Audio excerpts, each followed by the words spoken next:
इस्लाम अवतारवाद, मूर्ति पूजा तथा जाति पाति का विरोधी है। इस्लाम जो अवतारवाद है, मूर्ति पूजा तथा जाति पाति का विरोधी है। यह मत कर्मकांडों का मान्यता देता है, परंतु पुनर्जन्म का सिद्धांत इसमें मान्य नहीं है। इस्लाम धर्म की संकल्पना पहले जन्मी और बाद में राज्य का स्वरूप स्पष्ट हुआ था। इस्लाम में आस्था रखने वाला प्रारंभिक संगठित समुदाय कौन था? उम्मत कहलाता था। जो इस्लाम में जो आस्था रखने वाला जो प्राथमिक संगठित समुदाय था, उससे क्या कहते हैं? उम्मत कहलाता है, जो इस्लामी राज्य का केंद्र बिंदु था। इस्लामी राज्य का जो केंद्र बिंदु है वो उम्मत कहलाता है। उम्मत किसे कहते हैं? जो इस्लाम में आस्था रखने वाला प्रारंभिक संगठित समुदाय को उम्मत कहलाता, जो इस्लाम राज्य का केंद्र बिंदु था। इस्लाम राज्य एक धर्म प्रधान राज्य था। इस्लाम राज्य क्या था? एक धर्म प्रधान राज्य था, जिसमें इस्लाम में आस्था रखने वाले समुदाय को क्या कहते हैं? उम्मत कहलाता है। और इस्लामिक राज्य क्या था? एक धर्म प्रधान राज्य था, जिसमें कुरान ही राज्य का संविधान होता था। जहाँ भी धर्म प्रधान होगा तो वहाँ क्या चलेगा? एक शासन, एक राजतंत्र, एक सैनिक के बल, ऐसा शासन चलता है। तो किसके अनुसार वहाँ शासन चल रहा है? कुरान के अनुसार है शासन चल रहा है। वह राज्य शरीयत के अनुकूल होना चाहिए।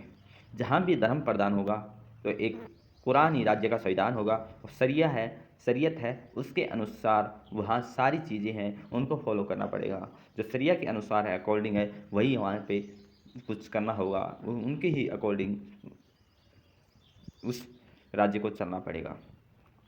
समय अवधि में शरीयत की व्याख्या 4 विचारधाराओं से की गई। कितनी विचारधाराओं से की गई? पहले तो हम देखते हैं जो इस्लाम आस्था रखने वाले को क्या कहते हैं। पहला पॉइंट जो हमारा यहाँ से बन सकता है वो बनेगा कि उम्मत कहा जाता है। दूसरा जो हमारा यहाँ से पॉइंट बनेगा कि इस्लामी राज्य क्या है? धर्म प्रधान राज्य, जो किसके अनुसार शासन चला है? कुरान के अनुसार राज्य चलता है, जो शरीयत के अनुसार, जो क्या है? शरीयत के अनुसार वो अनुकूलन होना चाहिए। फिर हमारा है कि जो शरीयत के अनुसार है, कितनी विचारधारा है? 4 विचारधारा। कौन कौन सी है? मालकपंथी विचारधारा, सपीपंथी विचारधारा, अनबलपंथी विचारधारा, अनिफापंथी का विकास। ये 4 विचारधारा है। मालकपंथी, सफीपंथी, हनबलपंथी और हनीफापंथी।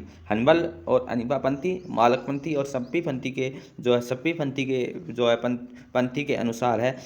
4 विचारधाराओं के अनुसार है शरिया की व्याख्या की गई है कि उनके अनुसार जो शरिया है, जहाँ भी राज्य धर्म होगा तो एक धर्म के अनुसार शासन चलेगा था। किसके अनुसार? कुरान जैसे शरिया के अनुसार शासन चला है। शरीयत में कितनी विचारधारा? 4 विचारधारा है। नेक्स्ट पॉइंट, इसमें केवल अबू हनीफा का हनीफी संप्रदाय की इस्लामी राज्य में जिम्मियों के रूप में रहने की अनुमति देता है। इसमें कौन सा है? जो इसमें सिर्फ अबू हनीफा का हनीफी संप्रदाय, कौन सा? हनीफी संप्रदाय इस्लामी राज्य में जिम्मियों के रूप में रहने की अनुमति देता है। दिल्ली सल्तनत की वित्तीय नीति हनीफी संप्रदाय के द्वारा प्रस्तुत कराधान के सिद्धांतों पर आधारित थी। इंपॉर्टेंट क्वेश्चन है कि दिल्ली सल्तनत है, किसके अनुसार शासन चल रहा है? शरीयत के अनुसार है। कुछ अपवाद भी है, जो शरिया के अनुसार है वो शासन नहीं चल रहा है दिल्ली सल्तनत का। जैसे बलबन है, अलाउद्दीन खिलजी है, उन्होंने शरिया के अनुसार है उनको फॉलो नहीं किया। अलाउद्दीन खिलजी तो कहते हैं कि शरिया के अनुसार क्या क्या है, हर बात शरीयत के अनुसार मानी नहीं जाएगी, क्योंकि जैसा अलाउद्दीन खिलजी कहता है कि मैं अपनी इच्छा अनुसार जो करूँगा वही शासन चलेगा, तो वो नहीं मानते शरीयत की बात। तो यहाँ बताया जा रहा है कि दिल्ली सल्तनत की जो वित्तीय नीति क्या थी? हनीफी संप्रदाय के द्वारा प्रस्तुत कराधान के सिद्धांतों पर आधारित। किसके? दिल्ली सल्तनत की जो है किसके अकॉर्डिंग चल रहा था? हनीफी संप्रदाय के द्वारा। और जब कोई व्यक्ति शरीयत का पालन नहीं करता तो उसके विरुद्ध क्या होता था? फतवा जारी किया जाता था। जो भी शरीयत के अनुसार उनको फॉलो नहीं करता तो क्या होता? फतवा है जारी होता था। तो यहाँ से जो हमारा इंपॉर्टेंट क्या पॉइंट है कि उम्मत किसे कहते हैं? उम्मत कहते हैं जो इस्लाम में आस्था रखने वाला प्रारंभिक संगठित समुदाय को उम्मत कहलाता है। इस्लामिक राज्य के सतह एक धर्म प्रधान राज्य था, जो कुरान के अनुसार और शरीयत के अनुसार वो शासन चल रहा है। कितनी विचारधारा है? 4 विचारधारा। मालकपंथी विचारधारा, सफ़ीपंथी, हनबलपंथी और हनीफापंथी का विकास हुआ था। अबू हनीफा का एक हनीफी संप्रदाय है। ये इसमें जो इस्लामी राज्य जिम्मियों के रूप में रहने की अनुमति देता है, दिल्ली सल्तनत की जो वित्तीय नीति हनीफी संप्रदाय के द्वारा प्रस्तुत की गई है। तो जो क्वेश्चन इंपॉर्टेंट है, दिल्ली सल्तनत की जो प्रकृति है वो कौन से संप्रदाय है जो शरिया की विचारधाराओं में से एक विचारधारा को फॉलो करा है, हनीफी संप्रदाय को। और किसकी थी हनीफी संप्रदाय? अबू हनीफा का। नेक्स्ट पॉइंट है, कुरान, हदीस, इजमा एवं कयास का समुच्चय शरीयत कहलाता है। शरीयत कहलाता है क्योंकि इसमें मुस्लिम न्याय के स्रोत है। मुस्लिम न्याय के स्रोत किसमें? शरीयत में है। और इसमें कुरान है, हदीस है, इजमा है, कयास का समुच्चय, इकट्ठा एक समुच्चय जो शरीयत कहलाता है और इस्लामी न्याय के स्रोत भी है। कुरान शब्द इकरा, कुरान शब्द इकरा पाठ करो से बना है। कुरान शब्द किसे? पाठ करो इकरा से बना है, जिसे इल्म ए अल्लाह ईश्वर का शब्द कहा जाता है, जिसमें 114 सूरा अध्याय एवं पंक्तियाँ हैं। अध्याय या पंक्तियों क्या कहेंगे? सूरा कहेंगे। और जिसमें कुरान का क्या अर्थ है? जिसमें कुरान का शब्द है इकरा से, जिसमें पाठ करें, और इल्म ए अल्लाह ईश्वर का शब्द कहा जाता है। नेक्स्ट, सुन्ना या हदीस पैगंबर साहब से जुड़ी परंपराएं है। सुन्ना या हदीस जो परंपराएं किससे जुड़ी हुई है? पैगंबर साहब से जुड़ी हुई है, जिसके अंतर्गत सुन्ना या हदीस के अंतर्गत उनके समृद्ध शब्द और क्रियाकलाप आते हैं। इजमा क्या? इजमा इस्लाम के धर्मचारियों के मध्य मत के पर आधारित मत होते हैं, जिसे समुदाय की सहमति के रूप में भी कहा जाता है। मोटे तौर पर मुस्तहिद अर्थात विधि शास्त्री द्वारा व्याख्यान किया गया कानून इजमा कहलाता है।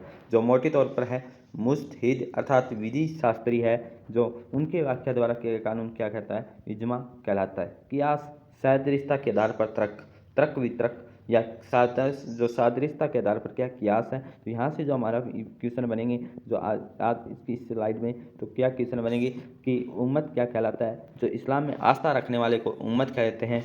जो इस्लामी राज्य क्या था? धर्म प्रधान राज्य था, जो किसके अनुसार शासन चला है? कुरान के अनुसार, और शरिया के अनुकूल होना चाहिए। समयावधि में शरिया को कितनी विचारधारा में? 4 विचारधाराओं में किया गया, मलकपंथी, संपीपंथी, हनबलपंथी और हनीफापंथी। हनीफापंथी है किसका है? हनीफापंथी है ये अबू हनीफा का संप्रदाय है, जिसमें इस्लामी राज्य में जिम्मियों के रूप में रहने की अनुमति देता है। और हनीफापंथी है, इसी में दिल्ली सल्तनत की वित्तीय संप्रदाय जो प्रस्तुत है, कराधान है, सिद्धांत पर आधारित है। कोई भी शरीयत का पालन नहीं करता तो उसके खिलाफ क्या जारी किया जाता है? फतवा जारी किया जाता है। कुरान, हदीस, इजमा या कियास का समुच्चय क्या कहलाता है? शरीयत कहलाता है। महत्वपूर्ण यह है कि इस्लाम न्याय के स्रोत भी है। कुरान शब्द कहाँ से निकला है? कुरान शब्द इकरा पाठ करो से बना है, जिसमें इल्म ए अल्लाह ईश्वर का शब्द कहा जाता है। कि इसमें कितने हैं? 114 सूरा अध्याय पंक्ति है। सुन्ना या हदीस पैगंबर साहब से जुड़ी परंपराएं जो उनके समृद्ध शब्द और क्रियाकलाप पाते हैं। इजमा इस्लाम के धर्मचारियों के मध्य मत के पर आधारित है, समुदाय की सहमति के रूप में भी माना जाता है। मोटे तौर पर मुजतहिद अर्थात विधि शास्त्री के द्वारा व्याख्या किया गया कानून इजमा कहलाता है। कियास है और एक सादृश्यता के आधार पर तर्क वितर्क है। काजी, सबसे पहले काजी की जो उपाधि है किसके द्वारा धारण की गई थी? तो ये भी क्वेश्चन बन सकता है। इसका अर्थ है विधर्मियों का कत्ल करने वाला होता है। काजी सुल्तान स्वयंसेवक के रूप में भी भर्ती होते हैं। राज्य द्वारा कोई नियमित वेतन न मिलने के कारण खुम्स से अपना हिसाब मिलता था। खुम्स से हिलता मिलता, खुम्स का लूट। काजी होने के साथ साथ धर्म का भी रक्षक था। काजी है, काजी क्या था? काजी के होने के साथ साथ क्या है? धर्म का भी रक्षक होता है काजी। इनके ऊपर इस्लाम की रक्षा व दायित्व होता था। इस्लाम की रक्षा करना और उसका दायित्व जो है सौंपे जाते थे, वो काजी को महमूद गजनी ने उपाधि धारण की थी।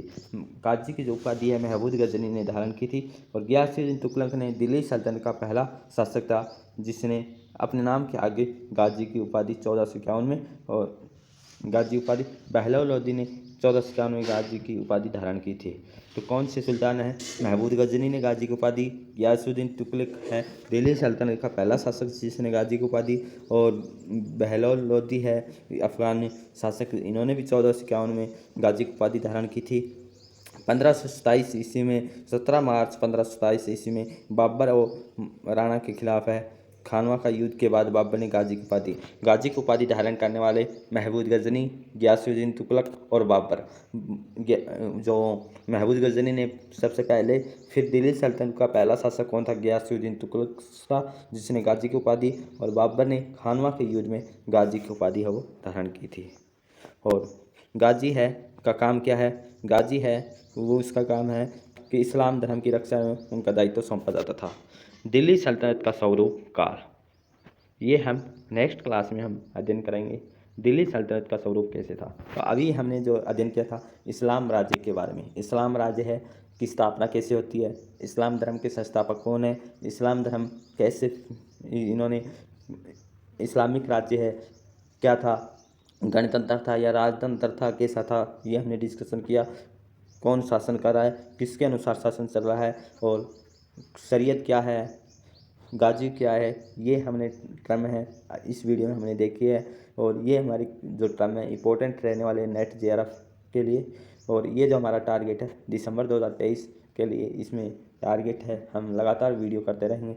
जो भी साथी यूट्यूब चैनल पे पहली बार आए हैं तो चैनल को सब्सक्राइब जरूर करें, ताकि जो हमारी नई वीडियो का नोटिफिकेशन आपके पास ज़रूर पहुँचे। और हर सेक्शन हम करते रहेंगे, मॉक टेस्ट भी है, पीवाई की क्वेश्चन है, हम भी इस वीडियो पे करेंगे, इस यूट्यूब चैनल पे हम करते रहेंगे लगातार। तो आज की इस सेशन को हम विराम करते हैं। Thank you all of you. जय हिंद, जय भारत।